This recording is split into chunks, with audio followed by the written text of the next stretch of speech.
ठरलं तर मग मालिकेच्या आजच्या भागामध्ये आपण पाहणार आहोत अस्मिताला ज्या पद्धतीने सगळ्या काही गोष्टी सांगितलेल्या असतात आणि ज्या काही गोष्टी सांगितलेल्या असतात ना, त्यामुळे ती मुद्दामून घरात वाद घालायचा प्रयत्न करत असते.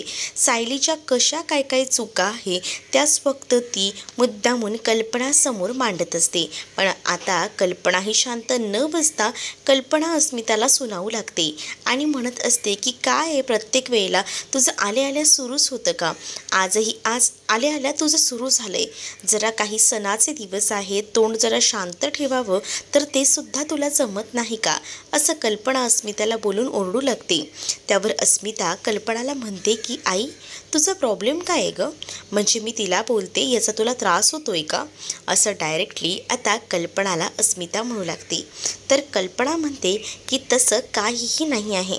तिच्या पद्धतीने बरोबर ती कामं करते, पण उगाचच ना तिला टोचून बोलायची काहीच गरज नाही आहे. प्रत्येक वेळेला मी बघते काय चाललंय काय हे, असं देखील बोलून ती आता ओरडू लागते. तर दुसरीकडे मात्र आता गणपतीची तयारी सुरू असते. अर्जुन आणि प्रताप हे आता गणपती आणायला जाणार असतात. अर्जुनही म्हणत असतो की चला आपल्याला जास्त उशीर व्हायला नको, कारण आपल्याला पुढचीही तयारी करायची आहे. प्रताप यांना तो सांगत असतो, कारण अर्जुनलाही बाहेर आता आश्रमात जायचं असतं आणि त्याचसाठी त्याचीही लगबग सुरू असते. तर दुसरीकडे मात्र प्रतापही पटकन आता हार बनवत असतात, कारण हे सगळं झाल्यानंतर त्यांना गणपती बाप्पा आणायला जायचे असतात, का तर त्याची प्राणप्रतिष्ठा करण्यासाठी. आता सगळी तयारी होते. अर्जुन आणि त्याचसोबत प्रताप जे आहेत ते गणपती आणण्यासाठी जातात. तर दुसरीकडे मात्र आता सुमनही तयारीत असते. रविराज सुमनला म्हणतात की झाली आहे ना तुझी सगळी तयारी, म्हणजे दरवर्षीप्रमाणे आपण यावर्षीसुद्धा सुभेदारांकडे चाललो आहे. सुभेदारांच्या घरी गणपती आहे तर आपल्याला जायला हवं. आणि नागराज कुठं राहिला, अजून आला कसा नाही, असा प्रश्न आता सुमनला रविराज करू लागतात. तर तेवढ्यातच आता तिकडे नागराजही येतो. नागराजला रविराज म्हणतात की हे काय, तू अजूनही तयार नाही झालास? तुला माहिती आहे ना आपल्याला जायचं असतं, मग एवढा उशीर लागतो का तुला तयार व्हायला? असं बोलून त्याला आता भंडावून सोडतात. त्यावर नागराज म्हणतो की माझं ना एक काम आहे, माझी महत्त्वाची मीटिंग आहे, ती केल्याशिवाय मी बाहेर पडणार नाही आहे. मी तेवढी करून येतो, तुम्ही तोपर्यंत व्हा पुढे. असं देखील आता नागोबा जो आहे तो सांगू लागतो. जेव्हा या सगळ्या गोष्टी नागोबा सांगतो तेव्हा मात्र आता इकडे सुमन चकित होते आणि सुमन विचारते की आज कसली मीटिंग आहे, सणाच्या दिवशीसुद्धा. सुमनला संशय येत असतो, नक्कीच काहीतरी गडबड आहे असा. तर सुमन हे विचारल्यानंतर नागोबा तिला म्हणतो की आहे माझी महत्त्वाची मीटिंग, ती तर मला करावीच लागेल ना. इकडे मात्र आता सगळी तयारी जी आहे ती करण्यात आलेली असते. प्रतिमा त्याचसोबत अस्मिता ही सगळीजणं तयारी करत असतात. तेवढ्यातच तिथे सुमन येते. सुमन आलेलं पाहून सायली खुश होते आणि सायली सुमनकडे धावत जाते. सुमनला म्हणते की बरं झालं हा तुम्ही आलात. सुमन रविराज आलेले असतात म्हणून सायलीही खूप जास्त खुश असते. तर नागराज कसे आले नाहीत असा प्रश्न देखील पडलेला असतो. तर इकडे असणारे रविराज म्हणतात की काय आहे ना, नागराजला कसली तरी मीटिंग आहे त्यामुळे तो आला नाहीये. रविराजांनी असं म्हटल्यानंतर इकडे मात्र कल्पना विचारते की आज कसली मीटिंग आहे, एवढं काही सिरियस काम आहे? तर सुमन म्हणते की मलाही माहीत नाही, पण जाऊ द्या, येतील. आम्ही तर आलो बाबा पुढे, कारण गणपती येणार आहेत ना. दुसरीकडे अश्विनला रविराज बघतात तर त्यांना कळतं की त्याचा मूड नाही आहे, त्याची बायको नाही आहे म्हणून. पण आता दारावर बाप्पा आलेला असतो त्यामुळे सगळ्यांचं लक्ष जे आहे ते विचलित होतं. सगळेजण आता इकडे तिकडे पाहू लागतात. त्याच वेळेला आता गणपती बाप्पा आलेत म्हटल्यावर सायली केसच पुढे जाते, त्यांचं औक्षण करते, कारण बाप्पांना घरातही घ्यायचं असतं, त्यासाठी त्यांची तयारी सुरू असते. हे सगळं तर सुरू असतानाच इकडे मात्र आता कल्पनासुद्धा खूप जास्त खुश असते. तिलासुद्धा आवडत असतं की सायली जे काही करते आहे ते. पण आता यांच्या ठरलेल्या प्लॅनिंगप्रमाणे सगळं काही सुरूच असतं, म्हणजे अस्मिताने बोलायचं आणि कल्पनाने चिडायचं. हे आता एक होतं. जे बाप्पा आलेले असतात त्यांची प्राणप्रतिष्ठा व्हायची असते. तर इकडे मात्र आता अर्जुन जो आहे तो अस्मिताला डोळ्याने इशारा करतो. त्याने अस्मिताला डोळ्याने इशारा केल्या म्हटल्यावर अस्मिता थोडी शांत होते. ती सुरू होते. ती म्हणत असते की यंदा प्राणप्रतिष्ठा कोणाकडनं करून घेणार आहे? म्हणजे मागच्या वेळेला रविराज काका, प्रतिमा आत्या आणि तन्वीनं केली होती, कारण त्यावेळेला तन्वी होती. यावेळेला तन्वीही नाही आहे, मग कोण करणार आहे ही प्राणप्रतिष्ठा, असं देखील आता विचारलं जातं. त्यावर आता यावर्षी ही प्राणप्रतिष्ठा ना सायलीने करायला हवी. का सायलीने कशाला? काही गरज नाही हां तिने ही प्राणप्रतिष्ठा करायची, असं देखील आता म्हटलं जातं. रविराजही म्हणतात की मागच्या वर्षी प्रतिष्ठा करायची होती, पण या वेळेला सुद्धा पूजा करायच्यापर्यंत ती तन्वी जी आहे ती झोपून राहिली होती. हा प्रसंग मला अजूनही आठवतोय, रविराज म्हणतात. पण त्याच वेळेला प्रताप म्हणतात की मग मागच्या वेळेला तुमच्यासोबत सायली होतीच की प्राणप्रतिष्ठा करायला, मग मला वाटतं यावेळेला सुद्धा तिच्याच हातून ही पूजा होऊन जावी, कारण सायली जे काही करते ते एकदम परफेक्ट करते आणि त्यामुळे सायलीने इतकं छान जेवणही केले, सगळी तयारी सायलीने केली आहे, मग काय हरकत आहे सायलीने हे सगळं करायला, असं देखील आता बोललं जातं. जेव्हा आता या सगळ्या गोष्टींना बोलल्या जातात ना, तेव्हा मात्र लगेच अस्मिता म्हणते की काय प्रत्येक वेळेला सायलीला पुढचं स्थान द्यायचं आहे. मला नाही वाटत की सायलीने जे आहे तीही प्राणप्रतिष्ठा करावी, त्याची काहीच गरज नाही आहे. तर हे सगळं बोलल्यानंतर मात्र आता सायलीच्या डोळ्यातनं पाणीच येतं, पण बिचारीना सगळं काही सहन करत असते, एकाही शब्दाने काहीच बोलत नाही. प्रतिमाही शांत ऐकत असते. तर आता सायलीकडनं प्राणप्रतिष्ठा करून घ्यायची नाही. भीमा आत्या आणि त्याचसोबत रविराज आहेत ना, मग त्यांच्या हातून ही प्राणप्रतिष्ठा होईल, असं देखील म्हटलं जातं.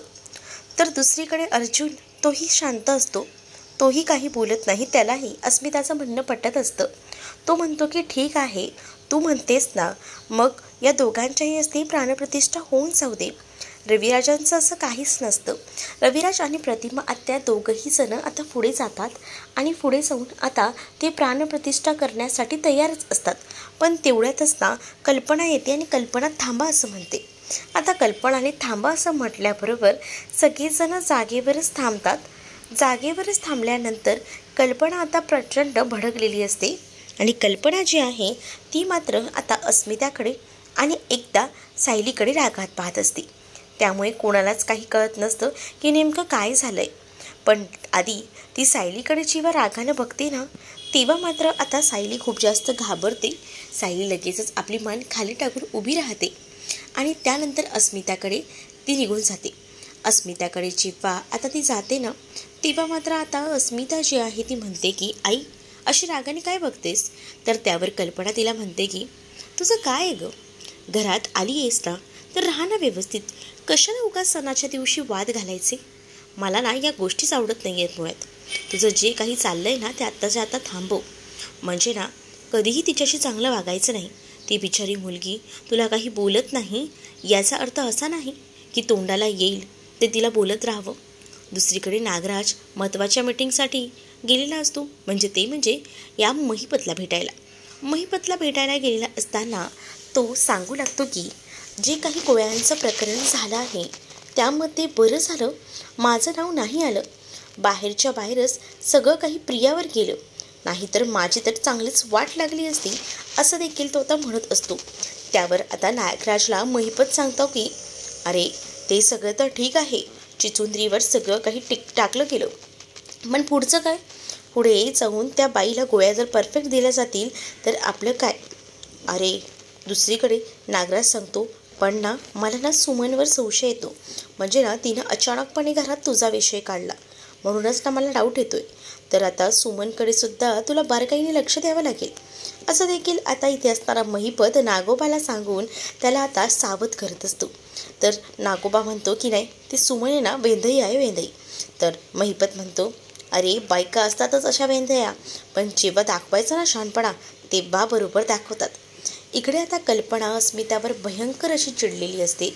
अस्मिताला म्हणत असते की तुला काय वाटते, तू ज्या काही गोष्टी करतेस त्या सगळ्या गोष्टींमुळे जो त्रास होतोय ना तो भयंकर होतोय.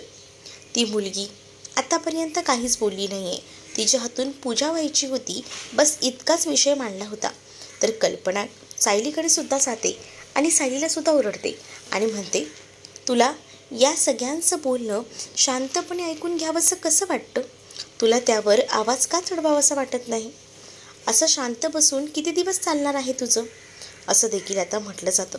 प्रताप कल्पनाला म्हणतात कल्पना, अगं कल्पना काय करतेस, कल्पनाने तर आता अक्षरशः सायलीचे हात धरलेले असतात आणि सायलीला खेचत खेचत ती डायनिंग टेबलच्या इथं गोल फिरवते. त्याच वेळेला सगळ्यांना प्रश्न पडतो की कल्पनाला झालंय तरी काय. सायली ही खूप जास्त रडत असते. तर आता इथे असणाऱ्या अर्जुनलाही टेन्शन येतं. अर्जुन जो आहे तो सुद्धा आता विचार करत असतो. सायली आता रडत उभी असते. त्यावर कल्पना तिला म्हणते, तू वाघीण म्हणून या घराच्या पाठीशी खंबीरपणे उभी राहिलीस. या घरासाठी जे काही करायचं होतं ते सगळं केलंस. या घराला लागलेली कीड तू दूर केलीस. मग आता सगळ्यांचं बोलणं ऐकून घेण्यासारखं एवढं काही झालंय काय? म्हणजेच घरात सगळीच जण हल्ली तुला घालून पाडून बोलत आहेत.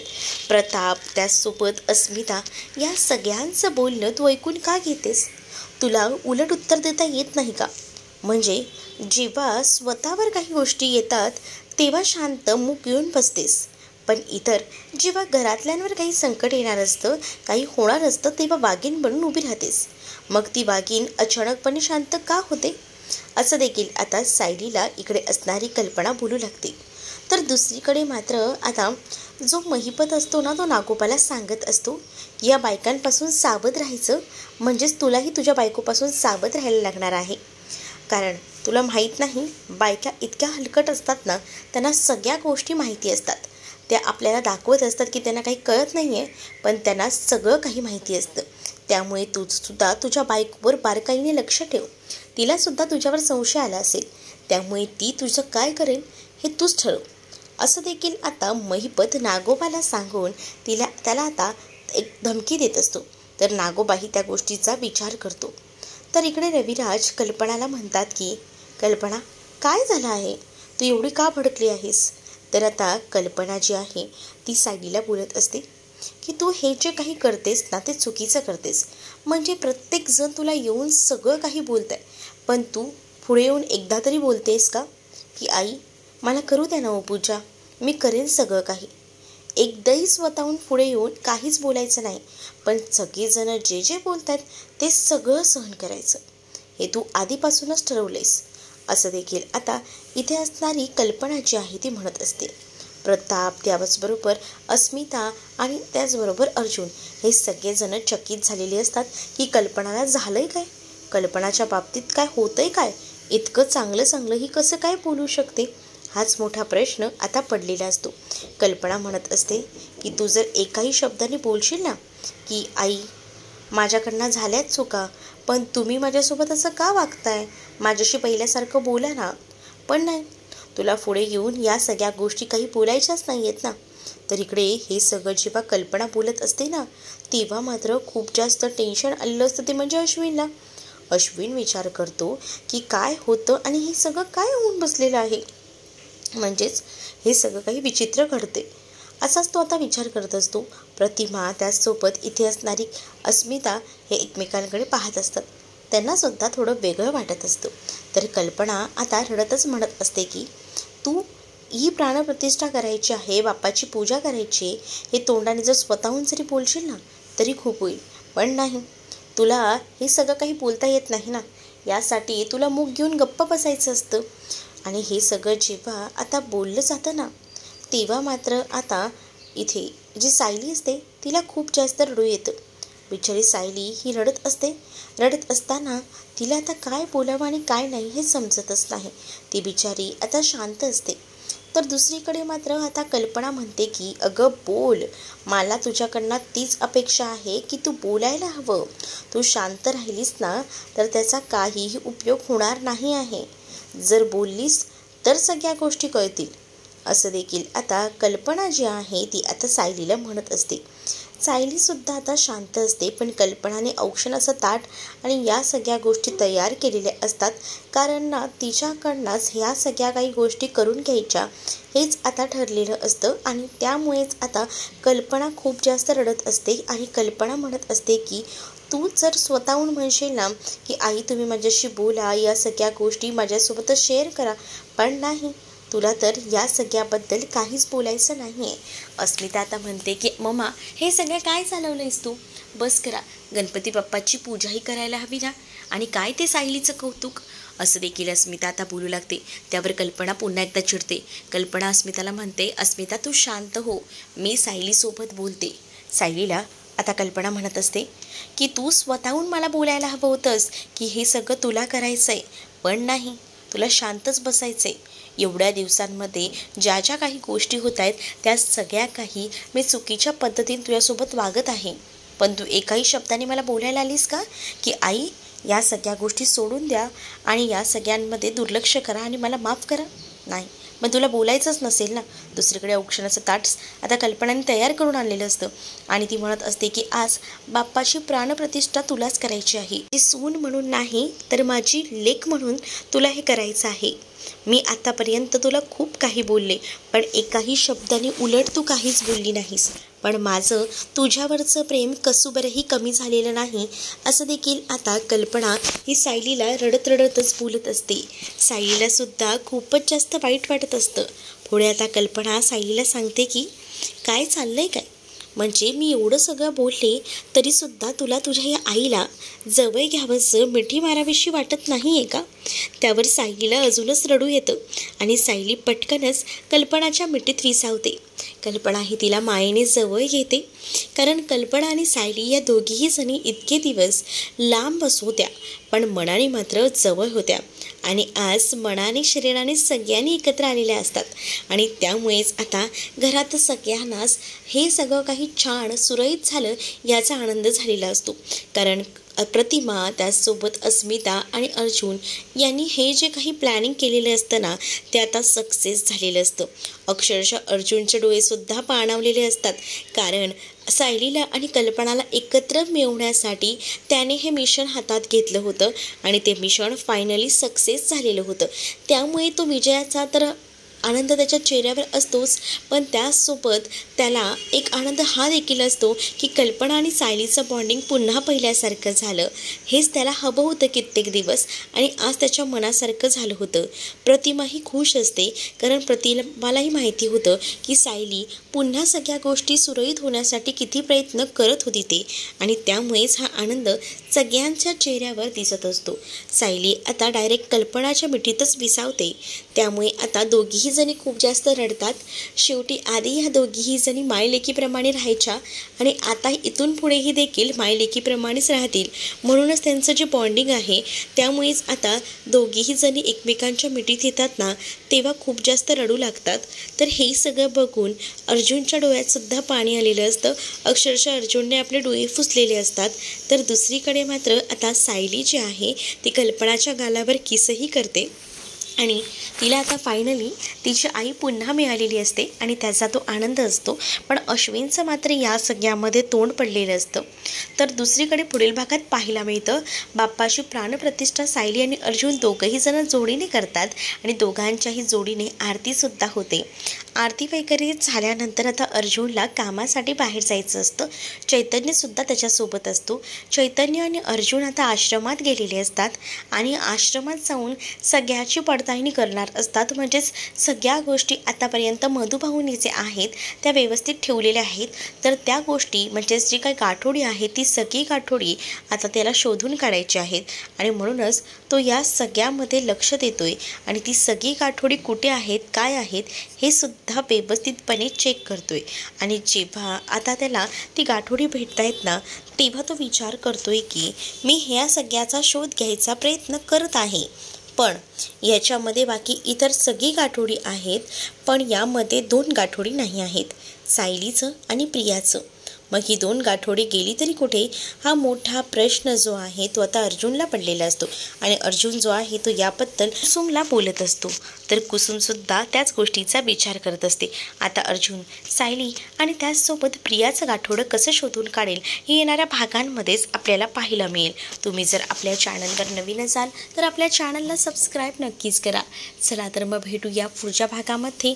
तोपर्यंत टाटा बाय. व्हिडिओ आवडला असेल तर व्हिडिओला लाईक नक्कीच करा.